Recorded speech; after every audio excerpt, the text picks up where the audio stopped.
Bienvenida, bienvenido a este análisis a fondo.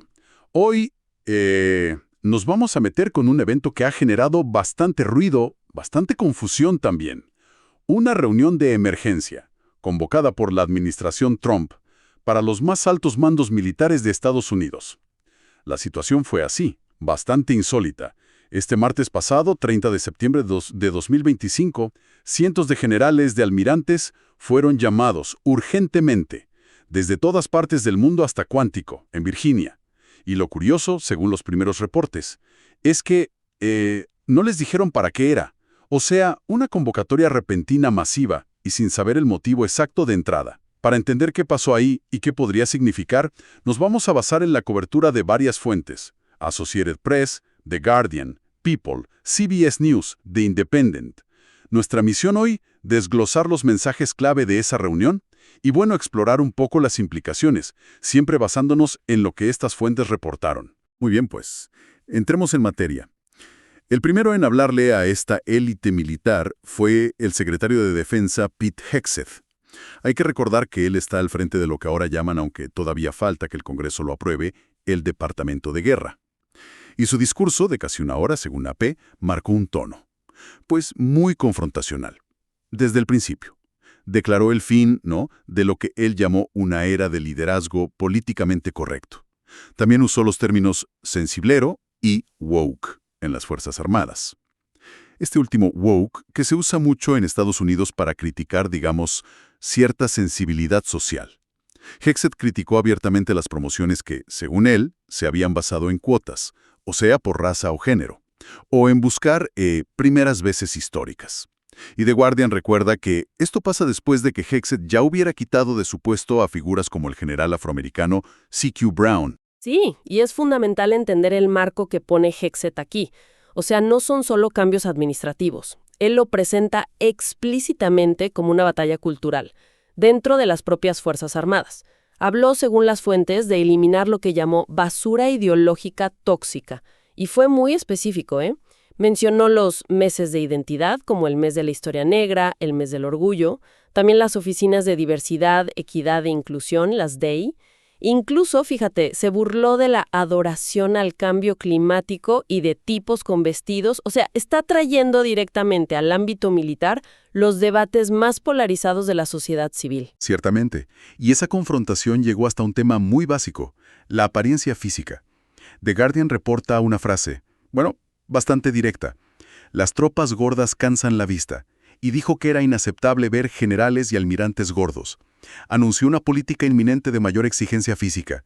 Incluso sugirió pruebas de aptitud, controles de peso 2 veces al año para los oficiales.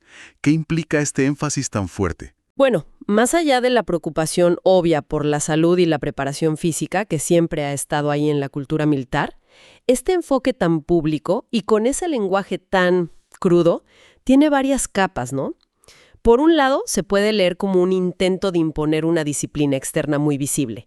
Y si lo combinas con su exigencia, también reportada por The Guardian, de volver a estar bien afeitado, llegó a llamar beardos a los que no cumplan, diciéndoles que si quieren barbas se unan a las fuerzas especiales. Pues se perfila una imagen de uniformidad muy estricta. ¿Y el impacto potencial en la tropa? ¿En la gente? Pues ahí está el quid, ¿no? ¿Cómo afecta esto la moral? Especialmente del personal de más edad, o los que tienen lesiones acumuladas por años de servicio, o incluso quienes tienen exenciones médicas o religiosas para lo del afeitado, por ejemplo. Imponer estándares más estrictos puede ser necesario, sí, pero la forma, el tono y la posibilidad de controles tan seguidos podrían generar resentimiento o percibirse como una falta de respeto a la experiencia.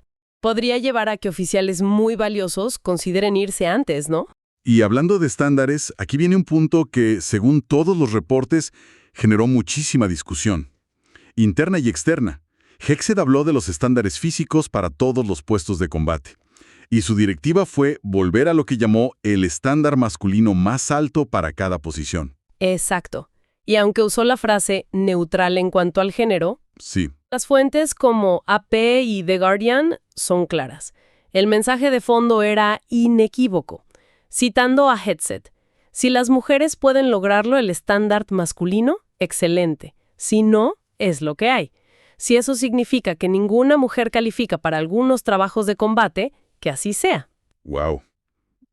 Eso es un viraje de 180 grados respecto a las políticas de las últimas décadas, ¿no? Para integrar mujeres en combate directo. Totalmente, un giro radical. ¿Y cuál es el debate que esto genera? Pues es complejo. Por un lado, tienes figuras como la senadora republicana Joni Ernst, ella misma veterana de combate, y citada por AP, que apoyó la idea de un estándar único y exigente para todos.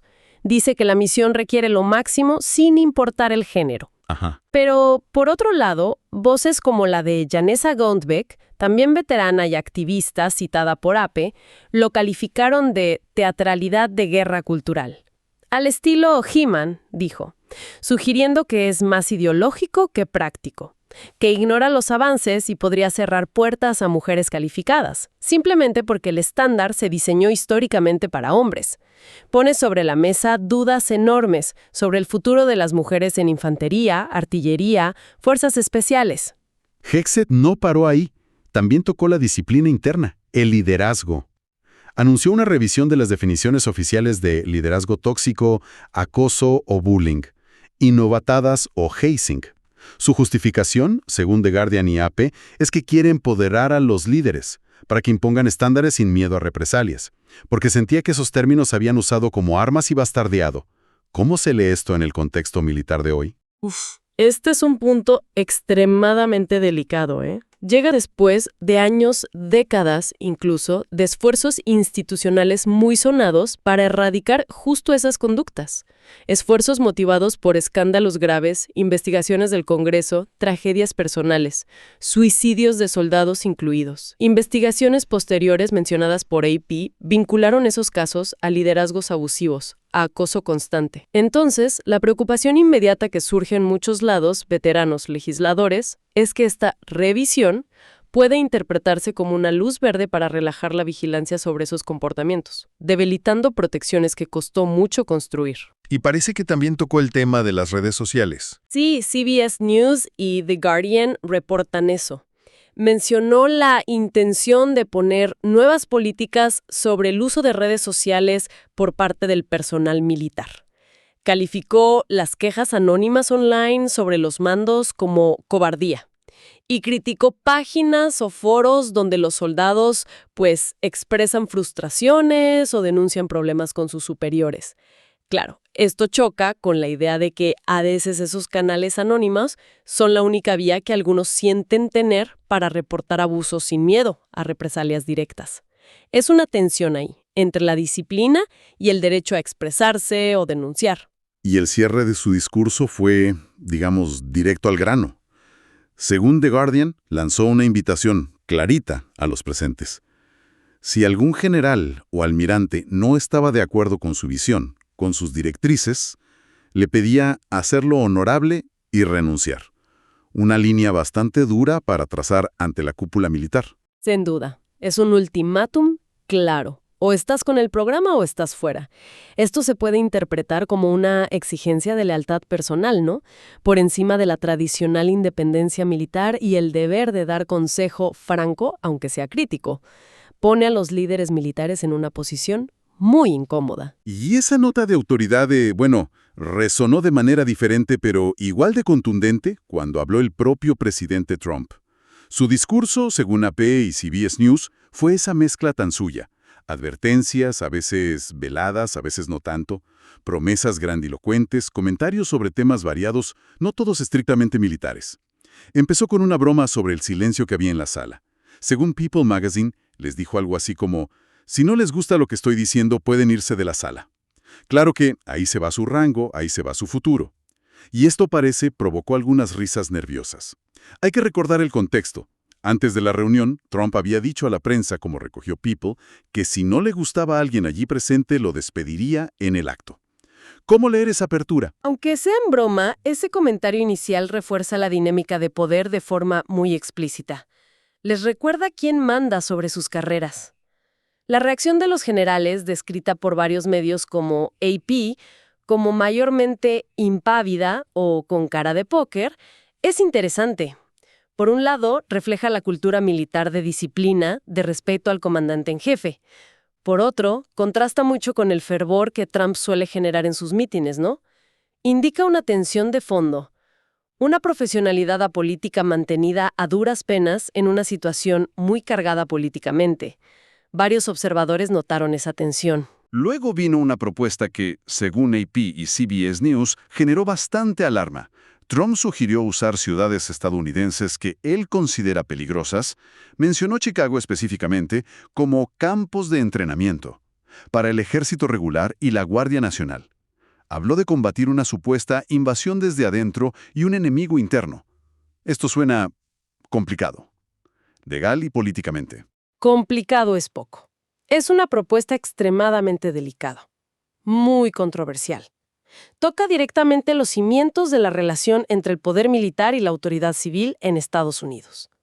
Nos lleva de cabeza a la Ley Posse Comitatus, una ley federal de 1878 que, salvo excepciones muy contadas, prohíbe usar las Fuerzas Armadas Federales, Ejército, Fuerza Aérea, Marina, Marines, para tareas de orden público dentro del país. Esa función es de las policías locales, estatales y de la Guardia Nacional bajo mando estatal, no federal. ¿Y cómo se relaciona esto con acciones previas de Trump? Pues, como señalan AP y CBS News, la administración Trump ya ha jugado con los límites de esta ley antes. Recordamos el envío de tropas federales a la frontera sur, la federalización de la Guardia Nacional en ciudades como Washington, D.C. o Los Ángeles durante protestas, a veces por encima de lo que decían los gobernadores locales. Pero sugerir usar ciudades como campos de entrenamiento activos para combatir un enemigo interno, eso va un paso más allá. Implica normalizar la presencia militar en roles policiales domésticos. Y eso preocupa profundamente a defensores de derechos civiles y a muchos políticos. Figuras demócratas como el senador Dick Durbin de Illinois, citado por CBS News, lo calificó de asalto peligroso a nuestra democracia. La retórica sobre el uso de la fuerza también fue llamativa. CBS News reporta que Trump llegó a decir que las tropas deberían tener permiso para golpear a manifestantes si estos les escupen. Usó la frase, yo quité eso la restricción. Digo, ellos escupen, nosotros golpeamos. ¿Está bien? De nuevo, esto es problemático. Confunde peligrosamente las reglas de enfrentamiento de zonas de combate con las normas sobre uso de la fuerza en un contexto civil democrático. En casa, se espera que las fuerzas del orden usen la mínima fuerza necesaria, que respeten los derechos constitucionales como el de protesta. La idea de una represalia física inmediata como política general choca de frente con esos principios, y con el entrenamiento que reciben policías y militares para control de multitudes. Las implicaciones legales y para los derechos civiles, si se aplicara algo así, serían enormes. Cambiando de tema, pero siguiendo en ese tono grandilocuente, Trump celebró el cambio de nombre propuesto a Departamento de Guerra. Insistió, según CBS News y People, en que usar ese nombre detiene guerras. Una lógica, un poco contraintuitiva. Y prometió un presupuesto militar récord, $1 billón, un trillón en inglés, para el año fiscal 2026, mencionando también planes para expandir mucho la Marina. Ese $1 billón es un salto enorme respecto al presupuesto actual, que anda por los 895,000 millones, como apunta CBS News. Una cifra gigante que sin duda gustaría a la industria de defensa y a los que piden más capacidad militar. El cambio de nombre, como decíamos, necesita el Congreso para ser oficial, así que por ahora es más bien simbólico. Sin embargo, sí refleja una mentalidad particular, una visión más centrada en prepararse para el conflicto que la administración quiere proyectar. La justificación de que detiene guerras es más una afirmación política que una doctrina estratégica, la verdad. Y fiel a su estilo, el discurso de Trump se fue por otros lados. Según reportan CBS News y People, reiteró que quiere ganar el Nobel de la Paz por las negociaciones de Gaza. Defendió sus políticas de aranceles comerciales e incluso comentó sobre la calidad del papel de las promociones de los oficiales. Dijo que era una hermosa papelería, una mezcla bastante ecléctica para una reunión con la cúpula militar, ¿no? Esa mezcla es muy característica de su estilo de comunicar.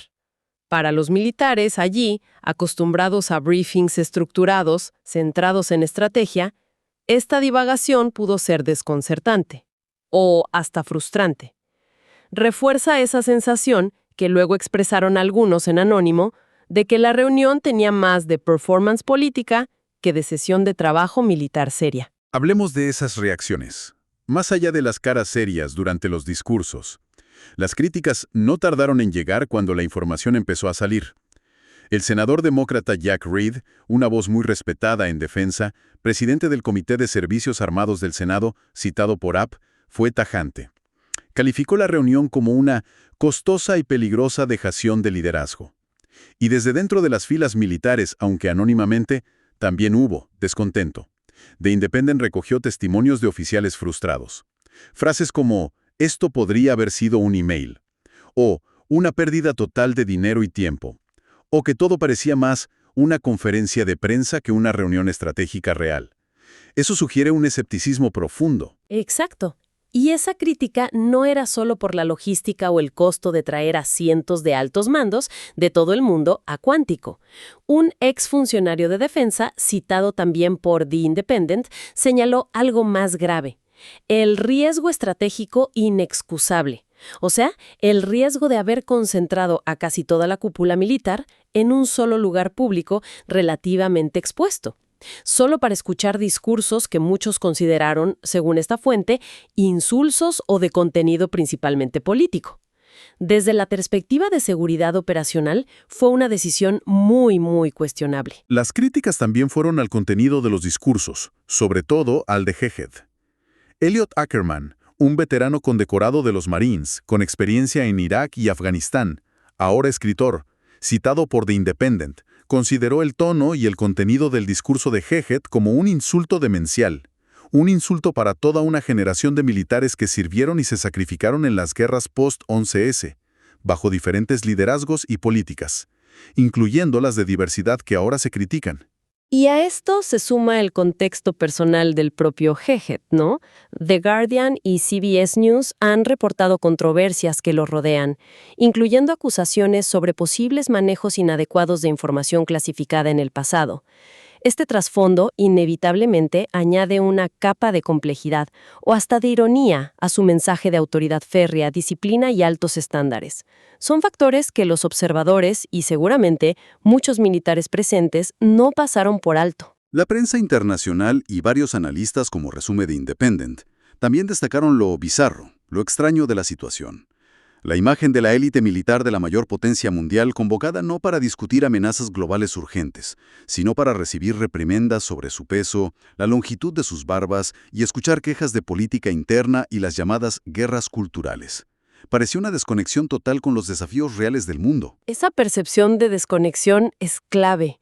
En un momento con tensiones geopolíticas en tantos frentes, Ucrania, Taiwán, Oriente Medio, la competencia con China, Rusia, dedicar una reunión de este nivel a temas que parecen más de política doméstica o de microgestión de la apariencia, pues generó preocupación sobre las prioridades de la nueva cúpula del Pentágono. Entonces, si intentamos sintetizar lo que nos dicen nuestras fuentes, ¿qué panorama emerge de esta reunión tan inusual en Quantico? Lo que parece claro es un intento deliberado contundente por parte de la administración Trump, a través de Hegseth, de imponer un cambio cultural profundo y rápido en las Fuerzas Armadas.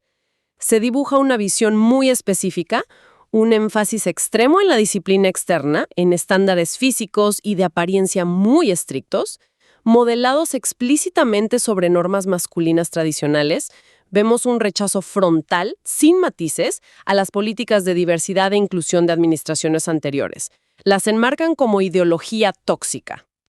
Y también una redefinición del liderazgo aceptable y del propio rol militar. Exactamente. Se redefine lo que es un liderazgo efectivo, quizás minimizando preocupaciones sobre toxicidad o acoso, en favor de una disciplina más dura.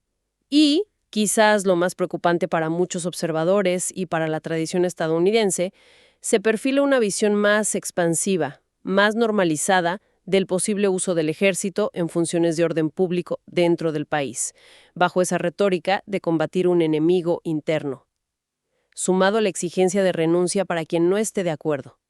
Pinta un cuadro de una fuerza militar que se busca sea más homogénea ideológicamente y más alineada con la agenda política del Ejecutivo. ¿Y cuáles son las posibles consecuencias o ramificaciones de todo esto? Son potencialmente enormes y en múltiples niveles. A nivel interno, podrían afectar gravemente la moral, la cohesión de las unidades, las tasas de reclutamiento y retención, especialmente entre mujeres y minorías, que podrían sentirse alienadas o ver sus carreras obstaculizadas directamente.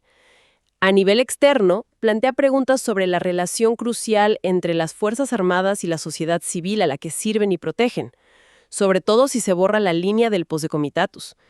Y estratégicamente, surge la duda.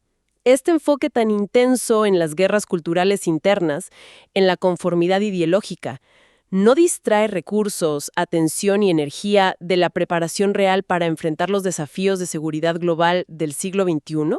Que son complejos y muy reales. Queda por ver claro cómo estas directrices se traducen en políticas concretas, cómo se implementan en el día a día de millones de militares, el impacto real en la efectividad y en el carácter de las Fuerzas Armadas. Eso solo el tiempo lo dirá. Así es. La cultura militar es una estructura muy grande, con mucha inercia. Cambiarla radicalmente no es fácil ni rápido. Y estos intentos podrían generar resistencias internas importantes, aunque quizás no siempre se vean públicamente. Y para cerrar nuestra exploración de hoy, dejamos una pregunta en el aire. Una reflexión que quizás va más allá de los titulares de ahora. En un mundo tan complejo, tan cambiante como el de hoy, con amenazas que van desde conflictos clásicos hasta ciberataques, pandemias, cambio climático, ¿dónde está el equilibrio ideal para una fuerza militar moderna y eficaz? ¿Cómo se conjuga la disciplina tradicional necesaria en cualquier ejército con la adaptación a nuevas realidades sociales, tecnológicas, éticas? ¿Cómo se prepara una fuerza para los conflictos del futuro sin perder la conexión con los valores de la sociedad democrática a la que pertenece? ¿Dónde se traza esa línea tan delicada? Agradecemos que nos hayan acompañado en este análisis detallado de los eventos recientes en Cuántico.